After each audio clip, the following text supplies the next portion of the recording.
صحابہ اور حضور کے ماننے والوں نے کیسے تلخ زندگی کاٹی، شجر اسلام ثمر بار ہوا تو ہمیں تو یہ کھلے ہوئے پھول دکھائی دیتے ہیں، لیکن ہم نہیں بھول سکتے کہ بلال حبشی کی پیٹھ پہ کیسے کوڑے برسے اور احد احد کیسے پکارتے رہے۔ تو ہم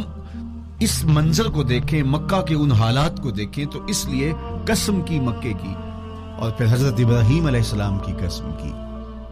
چونکہ حضرت ابراہیم نے جس قدر اذیتوں سے گزر کر کے، مصائب آلام کا سامنا کر کے، حالات کی تلخیوں کا مقابلہ کر کے اپنا راستہ بنایا اور اپنے رب کی رضا پائی، وہ تاریخ کا ایک انوکھا باب ہے۔ اس سے بڑھ کر کیا ہوگا کہ جلتی ہوئی آگ میں چھلانگ لگا دی رب کے حکم کی تعمیل میں، بیٹے کی گردن پہ چھری رکھ دی۔ یہ تماشا لب بام نہیں تھا، منا کی وادی میں وہ انوکھا واقعہ رقم ہوا کہ آج بھی تاریخ انگشت بندندہ ہے کیا ایک باپ، اور وہ اس بیٹے کو ذبح کرنے کے لیے آمادہ ہو گیا جو اس کی آنکھوں کا نور ہے اور دل کا قرار ہے، رب سے مانگ مانگ کے لیا، لیکن تعمیل ارشاد میں اس بیٹے کی گردن پہ چھری رکھنے کے لیے باپ تیار ہو جاتا ہے اور اس کو ذبح کرنے کے لیے آمادہ ہو جاتا ہے، حتیٰ کہ بیٹے کو لٹا لیتا ہے اور ہاتھ میں چھری پکڑ کے بیٹے کی گردن پہ رکھ کے پوری ہمت کے ساتھ جب چھری چلاتا ہے تو آواز آتی ہے فلما اسلما وتلہ للجبین ونادیناہ ان یا ابراہیم قد صدقت الرؤیا انا کذالک نجزی المحسنین۔ ابراہیم بس کرو، تم نے واقعی خواب پورا کر دکھایا۔ اپنی بیوی کو، اپنے نو مولود بچے کو وادی غیر ذی زرع میں چھوڑ آنا، جہاں کچھ بھی میسر نہیں تھا، یہاں آپ کو آپ کے ماں باپ چھوڑ کے جاتے ہیں، ایک خوبصورت آسودہ ماحول ہے، اور آپ کو جس مقصد کے لیے چھوڑ کے جا رہے ہیں تو وہ مقصد بھی آپ کے اور ان کے پیش نظر ہے، لیکن اس کے باوجود بھی جو ہے وہ آنکھیں نم ہو جاتی ہوں گی کہ ہم اپنی اولاد کو یہاں چھوڑ کے جا رہے ہیں، جبکہ ایک محفوظ پناہ گاہ میں آپ کو چھوڑ کے گئے۔ آپ کی تربیت کرنے والا ایک جو ہے وہ توانا طبقہ اور ایک توانا جو ہے وہ سٹاف موجود ہے جو آپ کی فکری، ذہنی، بدنی تربیت کے لیے کوشاں ہیں، لیکن اس کے باوجود بھی والدین محسوس کرتے ہیں لیکن اپنے نو مولود بچے کو وہاں چھوڑ کے جانا جہاں آب و دانہ بھی میسر نہیں تھا۔ مورخ اسلام فی جلندری نے اس وادی کا نقشہ کھینچتے ہوئے کہا، وہ وادی جس میں وحشت بھی قدم رکھتی تھی ڈر ڈر کے، جہاں پھرتے تھے آوارہ تھپیڑے بادے سر سر کے،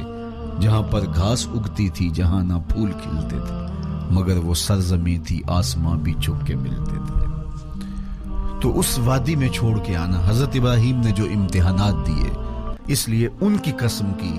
چونکہ جواب قسم کا تعلق بنتا ہے تو قسم ابراہیم کے پاکیزہ وجود کی کہ جنہوں نے دکھ سہے، تکالیف، آلام گوارا کی، لیکن پائے سوات میں لغزش نہیں آنے دی۔ تیسری قسم میرے حضور کے پاکیزہ وجود کی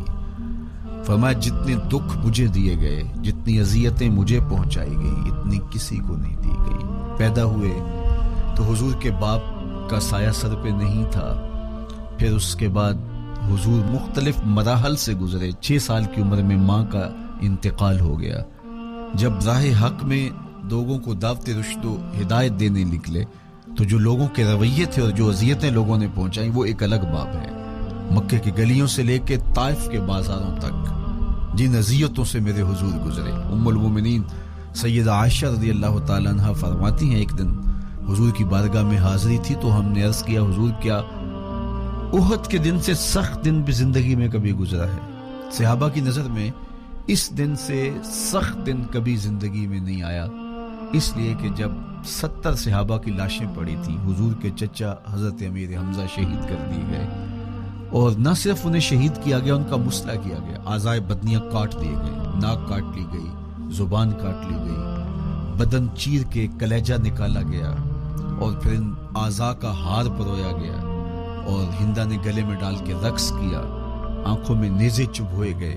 تو یہ دردناک دن تھا، تو حضور کے سر انور پہ سفید رنگ کی پٹی بندھی تھی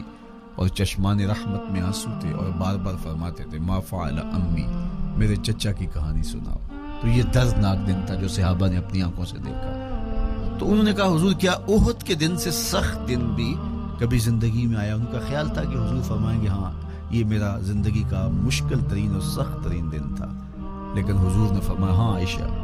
جب طائف کے بازاروں میں تیری قوم نے مجھے پتھر مارے تو یہ دن احد کے دن سے بھی سخت تھا۔ حضور ان کے 3 سرداروں کے پاس پیغام حق لے کے گئے، لیکن انہوں نے آگے سے جو رویہ اختیار کیا وہ اتنا اذیت ناک تھا۔ حضور نے فرمایا کہ ٹھیک ہے، میں تمہاری خیر خواہی کا جذبہ لے کے تمہارے تک پہنچا ہوں، تم نے میری دعوت کو قبول نہیں کیا، تمہاری مرضی، تمہارا مقصود، چلو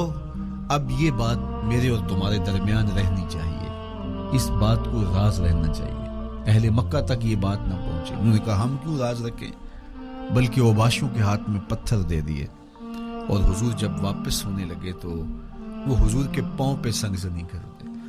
حضور اپنا ایک پاؤں اٹھاتے تو دوسرے پاؤں پہ مارتے، شدت درد اور احساس کرب سے حضور بیٹھ جاتے تو ان کے غنڈے دائیں بائیں سے بڑھتے اور کندھوں سے پکڑ کے حضور کو اٹھاتے اور مشق سنگزنی کرتے، نالین خون سے بھر گئے، لخت لخت زخمی ہوا۔ اللہ اکبر، کیا دردناک لمحے تھے، کیا تکلیف بھری گھڑیاں تھی۔ تو کہا کہ جب طائف کے بازاروں میں تیری قوم نے مجھے پتھر مارے تو یہ دن احد کے دن سے بھی سخت تھا۔ اچھا، جب حضور پر اس طرح آلام و مصائب ٹوٹ پڑے تو حضور کے ساتھ جو صحابہ تھے انہوں نے کہا حضور ان کے لیے بد دعا کر دیجئے، تو میرے حضور بولے میں رحمت بن کے آیا، میں رحمت بن کے آیا۔ اللہ اکبر، ان کا تقاضا پہم بڑا تو حضور کے ہاتھ اٹھ گئے، اور پھر حضور نے جو کہا سنیے، اللہم اہد قومی فإنہم لا یعقلون، اے اللہ میری قوم کو ہدایت دے دے، یہ مجھے جانتے نہیں، اگر جانتے تو ان کا میرے ساتھ یہ رویہ نہ ہوتا۔ تو پتھروں کے جواب میں دعائیں دینا پیغمبروں کا حوصلہ ہوتا ہے۔ اللہ اکبر، مورخ اسلام فی جلندری نے کیا خوبصورت پیرائے میں نقشہ کھینچا کہ حضور ہاتھ اٹھا کے دعا مانگ رہے ہیں، الہی کرم کر کو سارے طائف کے مکینوں پر، الہی پھول برسا ان پتھروں والی زمینوں پر۔ تو حضور نے دکھ سہے، تکلیفیں سہی، اب 3 قسمیں کی، شہر مکہ کی قسم جہاں حضور کے صحابہ نے تکلیفیں سہی، اس شہر کی گلیوں میں انہیں گھسیٹا گیا اور ان کو کچی کھالوں میں لپیٹ کے دھونیاں دی گئی، انہیں اذیت ناک مراحل سے گزارا گیا۔ حضرت ابراہیم مشکل سے مشکل زندگی کاٹی اور رب کی رضا جوئی کے لیے کوشاں رہے، اور میرے حضور نے سخت ترین اذیتوں، مقاومتوں، مخالفتوں اور تکلیفوں کا سامنا کیا۔ تو ان 3 چیزوں کا حوالہ دے کر، ان 3 چیزوں کی قسم کر کے اب انسان کو بتایا جا رہا ہے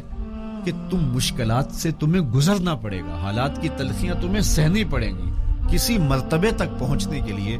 تمہیں پھر تکلیفوں کی راہ اختیار کرنی پڑے گی۔ تم کون ہوتے ہو؟ میرا محبوب ہو تو تکلیفیں وہ بھی اٹھائے، 2 جہاں کا مالک ہو اور طائف کے بازاروں میں اس کے پاؤں پہ بھی پتھر پڑیں، اور کونین کا سردار ہو اور ان کے اوپر اوجری ڈال دی جائے، کائنات کا مالک ہو اور ان کو مکے کی گلیوں کے اندر ان کے گلے میں عقبہ بن ابی معیط کپڑا ڈالے اور تاؤ دے، تو کیا ان مشکلات سے تم بچ سکتے ہو؟ جب تم کسی منزل تک پہنچنا چاہتے ہو تو پھر یہ حوالے ماضی کے دیکھ لو، 3 قسمیں کر کے اس حقیقت کو بیان کیا۔ ابراہیم علیہ السلام کے وجود کو دیکھ لو، حضرت مصطفیٰ کریم علیہ السلام کی ذات ستودہ صفات کو دیکھ لو، اور مکے کی گلیوں میں صحابہ کے ساتھ جو ظلم اور جبر ہوئے اور انہوں نے جو مصیبتیں اور مشقتیں کاٹی وہ ساری دیکھ لو۔ تو 3 قسمیں کھا کر کے کہا کہ بے شک انسان مشقتوں میں رہتا پیدا کیا گیا ہے۔ اس لیے قافلہ انسانی کے وہ افراد جو کسی منزل کے متلاشی ہوتے ہیں، جو جستجو کی زندگی بسر کر رہے ہوتے ہیں، ان کو پھر مشکلات سے گزرنا پڑتا ہے اور حالات کی تلخیاں ان کو گوارا کرنا پڑتا ہے، کشاکش حیات سے ان کو ٹکرانا پڑتا ہے، اور ان کو آگے بڑھنے کے لیے ان کو تکلیفوں سے گزر کر کے، جان گسل مراحل سے گزر کر کے پھر منزل کی طرف عازم سفر ہونا پڑتا ہے۔ کیا میں نے اس خاکدان سے کنارہ جہاں رزق کا نام ہے آب و دانہ، پلٹنا جھپٹنا جھپٹ کر پلٹنا لہو گرم رکھنے کا ہے ایک بہانہ، پرندوں کی دنیا کا درویش ہوں میں کہ شاہی بناتا نہیں آشیانہ۔ تو زندگی مشکل مراحل سے گزر جانے کا نام ہے۔ اقبال نے کہا تھا ہے شباب اپنے لہو کی آگ میں جلنے کا نام۔ یہ زندگی آسان نہیں ہے، یہ حالات کی تلخیوں کا مقابلہ کرنے کا نام ہے۔ یہ ضبط نفس کا نام ہے، یہ اپنے من کی تربیت کا نام ہے۔